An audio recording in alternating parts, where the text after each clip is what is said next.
जय जिजाऊ जय शिवराय. आपण संभाजी महाराजांच्या हत्येनंतर संताजी घोरपडे यांनी संभाजी महाराजांच्या हत्येचा बदला कशा पद्धतीने घेतला किंवा मग मुकर्रब खानचा खात्मा संताजींनी कशा पद्धतीने केला याविषयीची कहाणी पाहणार आहोत. 1689 सालच्या ऑक्टोबर महिन्याचा तो शेवटचा आठवडा होता. भल्या पहाटेची ब्रह्म मुहूर्ताची वेळ होती. थंडीने सर्वत्र पांघरुण घातलेलं होतं. कोल्हापूर लागूनच मुघलांच्या 25,000 सैन्याचा तळ अजून सुस्त पडलेला होता.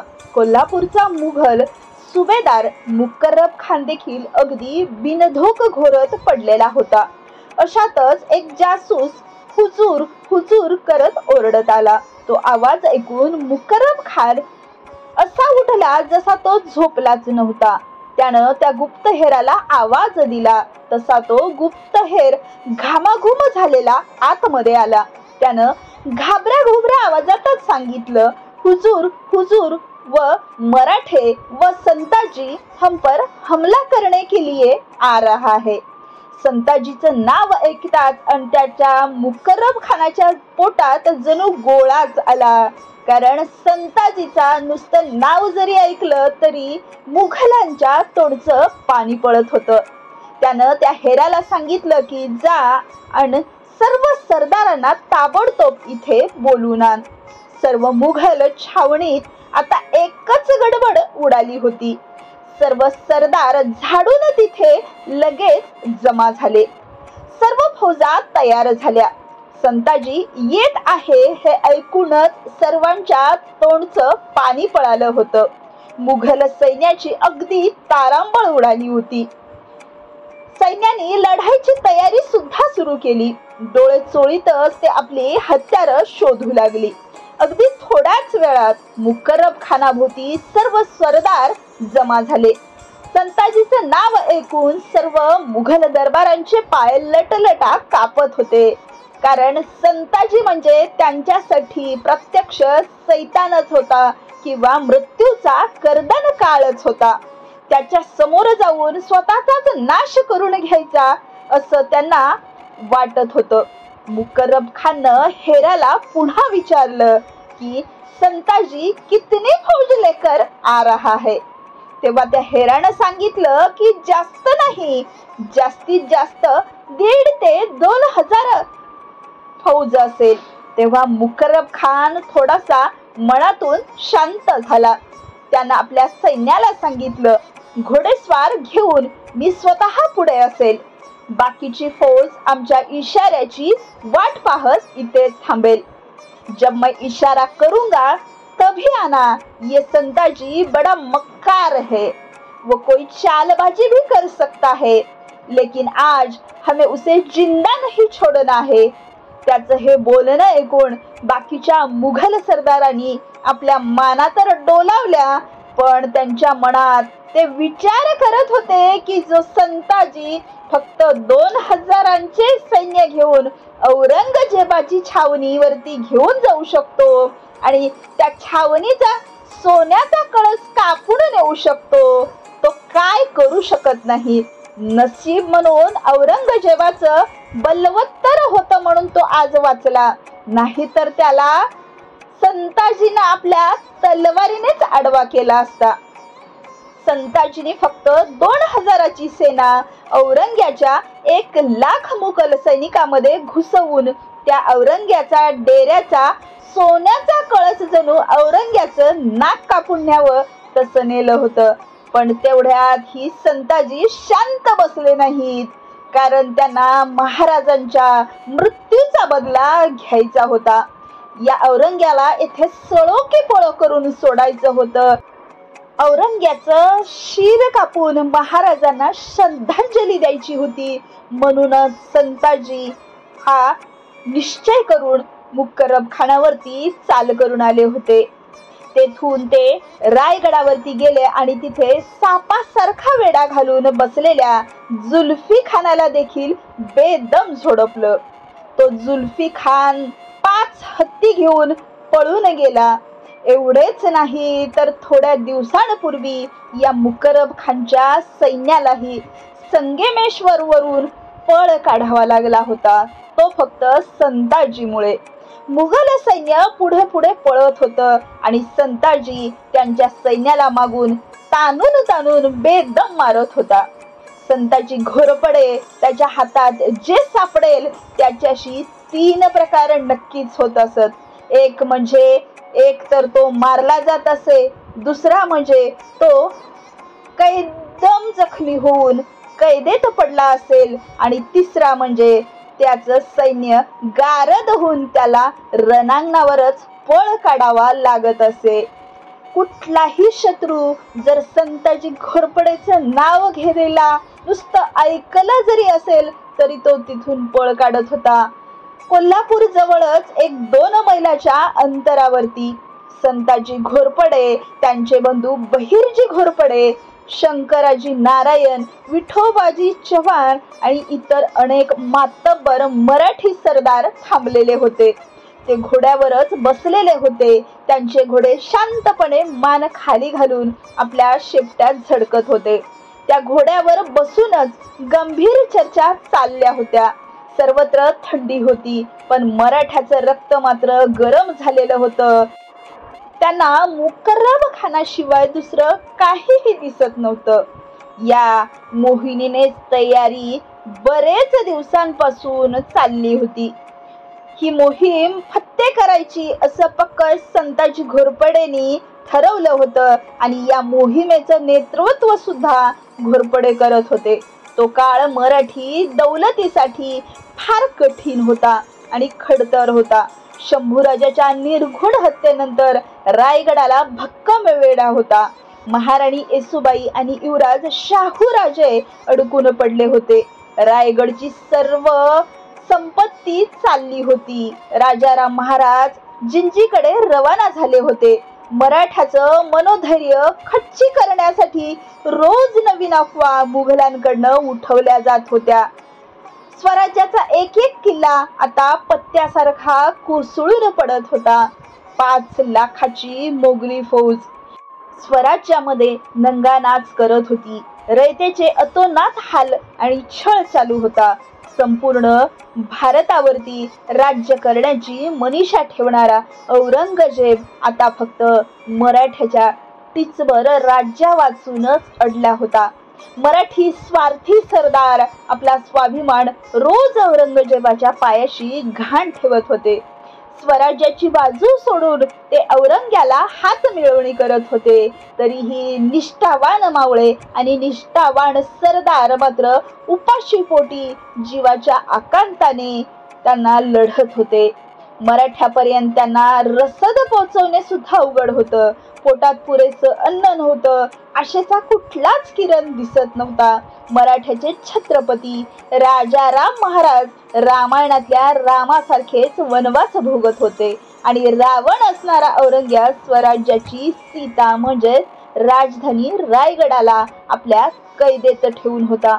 अशा वेळी मावळ्यांना आधार होता तो फक्त त्यांच्या उरातलं स्वराज्याचं स्वप्न. थोरल्या आबासाहेबांचं रामराज्य आणि धाकल्या महाराजांचं महान बलिदान या स्वराज्याच्या या डगमगत्या रथाला संताजी आणि धनाजी सारखी भक्कम जोडी, त्यातून स्वराज्याचा जगन्नाथ रथ ओढणारे हजारो मावळे स्वराज्याच्या जगन्नाथ रथाला मार्गदर्शन करत होते. चाणक्यासारखे बुद्धिवान रामचंद्र अमात्य प्रल्हाद मिराजी खंडू, बल्ला शंकरजी नारायण यासारखे तज्ञ होते. स्वराज्याच्या वर रथावर महाराणीबाई येसूबाई किंवा मग राजाराम महाराज, शाहू महाराज असे सर्वोच्च स्थानी होते. जिजाऊंचा वारसा पुढे चालवणाऱ्या दुर्गा विराजमान होत्या. या रथाचं सर्वोच्च स्थानी छत्रपती राजाराम महाराज यांची जीभ आणि डोक्यातली युक्ती देखील हजारो तलवारींना भारी होती. 5000 वेगवान उमद्या घोडेस्वार मावळ्यांनी या मोहिमेत भाग घेतला होता. 3-4 महिन्यापूर्वीच म्हणजे जून महिन्यात संताजींनी 2000 घोडेस्वारासोबत असणाऱ्या लाखभर सैन्यामध्ये घुसून भयंकर धुमाकूळ घातला होता. पुन्हा तीच चालणार नव्हती. दुश्मन आता सावध झालेला होता. म्हणून एक वेगळीच रचना आज करण्यात आली. केवळ मुघलांची कत्तल करून भागणार नव्हतं, तर त्यांचं सामानही लुटणं गरजेचं होतं. मुकर्रब खान हे नुसतं नाव जरी ऐकलं तर मावळ्यांच्या डोळ्यात आग पेटून यायची. दात चावले जाऊन हातात मुठी वळल्या जायच्या. आज या हरामखोराचा खात्मा करायचा, अशी भयंकर योजना होती. मराठ्याच्या 5000 घोडेस्वारांचे 3 दस्ते तयार केले गेले. एका रस्त्याच्या नियंत्रण स्वतः संताजीराजे करत होते. त्यांच्यासोबत त्यांचे बंधू घोरपडे सुद्धा होते. संताजींनी स्वतः समोर जाऊन अगोदर मुकर्रब खानला हूल द्यायची असं ठरलं होतं. कोल्हापूर पन्हाळ्याच्या मधल्या पट्ट्यातल्या झाडीत मावळे लपून राहणार होते आणि त्याचं नेतृत्व हिम्मत बहादूर विठोजी चव्हाणांकडे होतं. तिसरा रस्ता होता तो पूर्ण कोल्हापूर शहराला वळसा घालून मुघल छावणीच्या मागच्या बाजूला जाऊन लपून बसणार होते. हा योजनेचा एक भाग होता. 3 दिशांना 3 जण पळाले. कोल्हापूरकडे हळूहळू चाल करून जाऊ लागले. संताजीच्या जाळ्यात फसलेला मुकर्रब खान आपल्या छावणीच्या बाहेर आपल्या घोडेस्वारांसोबत स्वार होऊन बसला होता. अजून दिवस उजाडलेलाच नव्हता. दुरूनच दिसणाऱ्या संताजीच्या फौजेच्या हातातल्या जडत्या मसाली पाहून तो हसला. त्याने तोफखाना थांबवण्याचा इशारा दिला, कारण तसही वाऱ्याच्या वेगाने घोड्यावर बसून पळणाऱ्या मावळ्यासमोर अवघड तोफखाना त्याचे पायदळ काहीही कामाचं नव्हतं. मुकर्रब खानानं आपल्या सैन्याला सावधतेचा इशारा दिला. संताजीची फौज बाणाच्या टप्प्यात येताच मुकर्रब खान ओरडला, आगे बढो, हमला करो. लगेच 5000 घोडेस्वार संताजीवरती चाल करून गेले. हर हर महादेवचा नारा देत संताजीही चालून आला. इशारा मिळताच सर्व मराठ्याची फौज मागे वळून पळू लागली. ज्या संताजीच्या नावानं पूर्ण मोगली फौजा तसेच औरंगजेब सुद्धा घाबरतो, तो संताजीच आपल्याला घाबरून पळतोय हे पाहिल्यावरती त्या मुकर्रब खानाला तर जागच आली आणि तो आपल्या फौजेसोबत संताजीच्या फौजेच्या मागे लागला. कोल्हापूर पन्हाळ्याच्या रस्त्यावरील दात झाडीच्या आत मुकर्रब खानला हूल देऊन संताजींनी आणलं होतं. आता दिवस उजाडू लागला होता.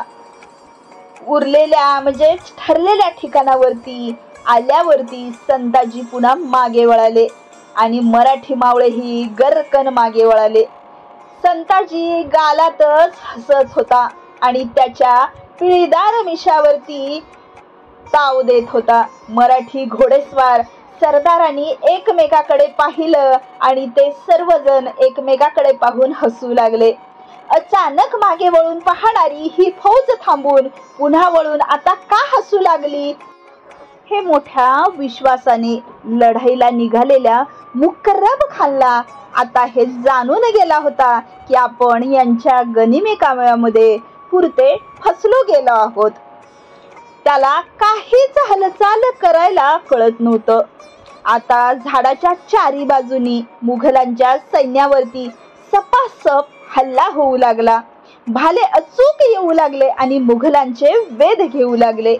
पहिल्याच टप्प्यात 51 मुघल सैनिक धारातीर्थी होऊन जमिनीवरती पडले होते. मुघल सैन्य आता पूर्ण गोंधळून गेलेलं होतं. आता त्यांना वाटू लागलं की मराठ्यांची फौज प्रचंड मोठी आहे. त्यांनी आपल्याला चारही बाजूने वेढलेलं आहे. आता आपली काही खैर नाही. ते आपल्याला आतमध्ये चेचून नक्कीच मारणार आहेत. तेव्हा मुकर्रब खान आपल्या सैन्याला आदेश देऊ लागला कि जाओ, छावनी पर जल्दी वापस जाओ और अपनी फौज तोपखाने को यहाँ पे जल्दी से जल्दी लेके आओ. हा आदेश तो देऊ लागला. तेव्हा एक घोडेस्वार म्हणाला कि हुजूर, वो तो सारी पैदल फौज है और तोपखाने तो यहाँ पर लाने के लिए बहुत सारा वक्त लगेगा. हे ऐकताच मुकर्रब खानचा चेहरा पडला. मुकर्रब खानाचा निरोप घेऊन 3-4 घोडेस्वार कोल्हापूरच्या दिशेने स्वार झाले. आता सर्व मोगली फौज कोंडीत अडकली होती. त्याच्या मागे जाण्याचे रस्तेही मावळ्यांनी बंद केले होते. मुकर्रब खानासमोर एकच उपाय होता. जी फौज आपल्याकडे आहे, ज्या फौजेला मराठ्यासोबत लढणं हे भाग आहे आणि मागून आपला तोफखाना येतो आहे याची वाट पाहणे. मुकर्रब खानाची ही अवस्था पाहून संताजी गालातल्या गालात हसत होते. संताजींनी आपली तलवार वर केली आणि हर हर महादेवची घोषणा झाली. त्या घोषणेबरोबरच जणू पायाखालची जमीन देखील थरथर कापू लागली. सर्व मराठ्याच्या अंगामध्ये एकच जोश आला. त्यांच्या अंगामधलं रक्त सळसळत होतं. सर्वजण लढण्यासाठी सज्ज झाले. संताजींनी इशारा करताच सर्व मावळे मुकर्रब खानाच्या सैन्यावरती वाघासारखे तुटून पडले. मुघल सैन्याची अगदी तारांबळ उडाली. भयंकर लढाई सुरू झाली. संताजींनी तलवार तर दिसतच नव्हती, इतक्या वेगानं ती सपासपा शत्रूची मुंडके कापत होती. जो येईल त्याला मोघलांचा हात, पाय, तोंड काहीही खाली पडत होतं. मुकर्रब खानाचा खात्मा आज करायचाच हा निर्धार मावळे करून न चाललेले होते. मुकर्रब खान स्वतः फार शर्थीनं झुंजत होता. त्याचा मुलगा आलम खान देखील फार शर्थीने झुंजत होता. बरेच मुघल सरदार तर आपल्या घोड्यावरून उतरून तलवारी फेकून झाडाझुडपांमध्ये लपण्यासाठी आसरा शोधत होते. ही लढाई बराच काळ चालत होती. 1 प्रहर आणि 4 घटका असं ईश्वरदासांनी लिहून सुद्धा ठेवलेलं आहे. स्वतः मुकर्रब खान आणि त्याचा मुलगा आलम खान तलवारीने आणि भाल्याने भयंकर जखमी झाले होते. ते दोघे आता मरणावरच होते. तेवढ्या छावणीवरती 20,000 सैन्य येऊन पोचलं. या मोगल सैनिकाची 20,000ची फौज, तोफांची फौज जवळ आल्याचं समजताच संताजींनी माघार घेण्याची किंवा मग पन्हाळगडाकडे जाण्याचा इशारा आपल्या मावळ्यांना दिला. तोपर्यंत मोघलांचे जवळपास 1,500 ते 2,000 सैनिक मरण पावले होते. 700 मावळेही धारातीर्थी पडले होते. संताजी पन्हाळ्यावरती गेले. तिथे शंकर नारायणांनी त्यांनी संपूर्ण मुघल छावणी अगदी आरामात लुटून फस्त केली होती. काही प्रहरानंतर मोघलांचं सर्व सामान लुटून शंकराजी नारायण सुद्धा पन्हाळगडावरती पोहोचले. ही मुघलांची हार होती. पण इतिहासकारांनी या हारीचा असं वर्णन केलं आहे की मुकर्रब खान संताजींना आणि मावळ्यांना पिटाळून लावलं. औरंगजेबाकडे जेव्हा मुकर्रब खानाच्या या पराक्रमाची बातमी गेली तेव्हा तो खूप खुश झाला. छावणी लुटून गेल्याचं दुःख त्याला फारसं झालं नाही. संताजीच्या समोर कोणीतरी आपला सरदार उभा राहिला या गोष्टीचं त्याला जास्त कौतुक वाटत होतं. खुश झालेल्या औरंगजेबाने मोहम्मद तकी खान सोबत 2,000 बंदूक मुकर्रब खानच्या मदतीला पाठवली आणि खिलतीची वस्त्र, माळाची तलवार सुद्धा पाठवली. त्याचबरोबर एक वैद्य सुद्धा पाठवला. मुकर्रब खानच्या जखमावरती इलाज करण्यासाठी तो वैद्य आला होता. गंभीर व्यथा जखमी झालेला मुकर्रब खान आणि त्याचा मुलगा आलम खान बरेच महिने अंथरुणावरती खिळून होते. ईश्वरदास यांनी असं लिहून ठेवलंय की आलमगीराच्या मदतीमुळे मुकर्रब खान आणि त्याच्या मुलाचा जीव वाचला. पण मुकर्रब खान कायमचा अधू झाला. आपल्या शंभूराजांना कैद केल्यामुळे संताजींनी त्याला मृत्यूपेक्षाही भयानक शिक्षा दिली होती. त्यानंतर संपूर्ण आयुष्यभर मुकर्रब खान हा आयुष्यभर फक्त लुळा आणि पांगळा म्हणूनच जगला. तो अंथरुणावरती आयुष्यभर खिळून होता. त्याने आपल्या पायावरती परत एकही पाऊल ठेवलेले नाही. त्यामुळे संताजी घोरपडेंनी मुकर्रब खानाला जी आयुष्यभराची अद्दल घडवली होती ती औरंग्याच्या गालावरती मारलेली एक जोरदार अशी चापट होती. अशा या संताजी घोरपडेला मानाचा त्रिवार मुजरा, त्रिवार मुजरा, त्रिवार मुजरा.